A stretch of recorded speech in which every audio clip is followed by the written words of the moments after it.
Ne vas ne moti preveč, da snimam doma. Na koncu vožnje nas je dolgo dež in smo mogli na hitro zaključiti.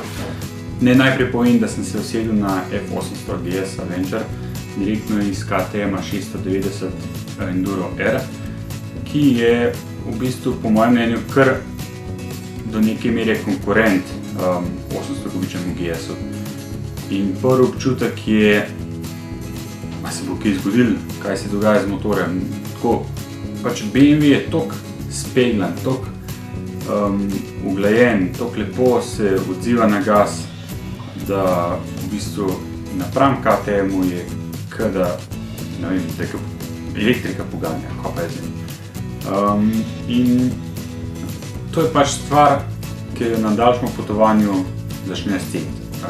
Ne trese, tudi keta naprimer ne skače pri nizkih vrtljajih, če pospešuješ, ker ima pač večji rezervoar in večji vetropran, pač cel motor je precej večji v primerjavi z navadno F800 GS. Je na terenu, pa tudi pač na cesti, ampak bomo zdaj bolj teren izpostavil, precej bolj okoren v primerjavi z navadnim GS-om 800.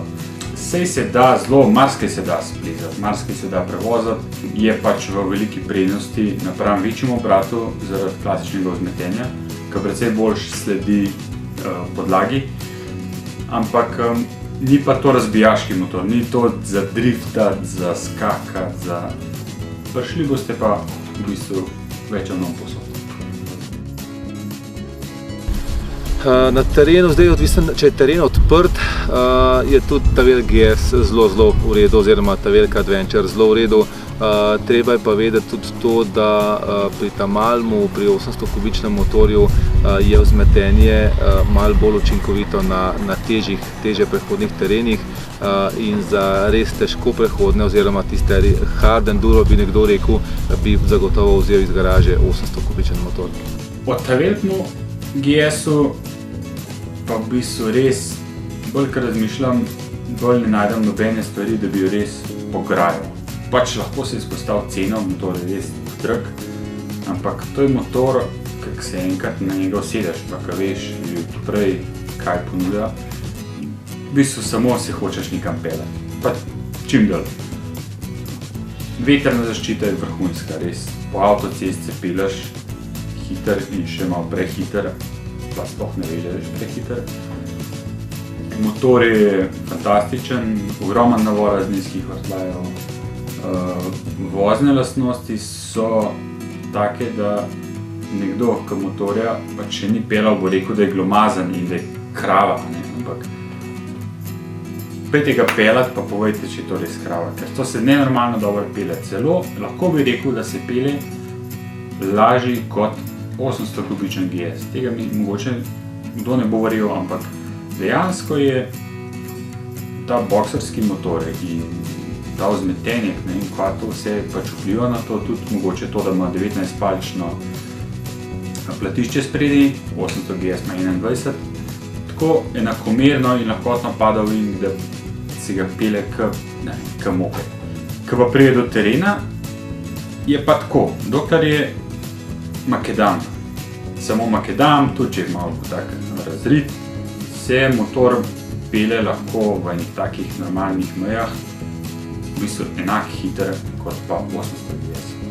Zmerno so se vozila en cajt on spred, en cajt zadaj, niso seveda dirkala, ampak smo se vozili po prometu, ampak tako, dinamično.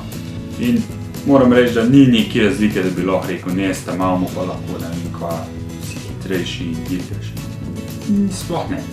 Razlika se pozna tam, kjer bi bilo treba motor, naprimer, kaj porivati, kjer bi bilo treba noge dol dati, pa zaradi teže, in pa tam, kjer pride do grbin, zato ker telelever, palelever ne sledi toliko terenu kot klasično vzmetenje. Ga čutiš te sunke precej bolj z terena na motoru in tam je pač veliki Adventure slabši. Ampak še zmeraj, ko prestavljaš v Enduro Mode, se spremeni način vlaženja vzmetenje drugače funkcionira, tudi ABS drugače funkcionira in pusti nekaj, se pravi, blokiranja.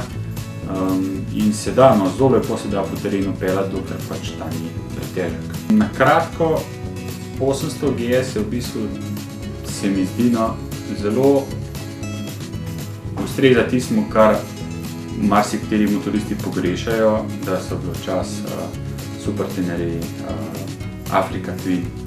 Se pravi, ena taka srednja velikost, srednja moč, kubatura, s katero se da zelo dobro tudi daleč peljati, ampak še zmeraj solidno po terenu.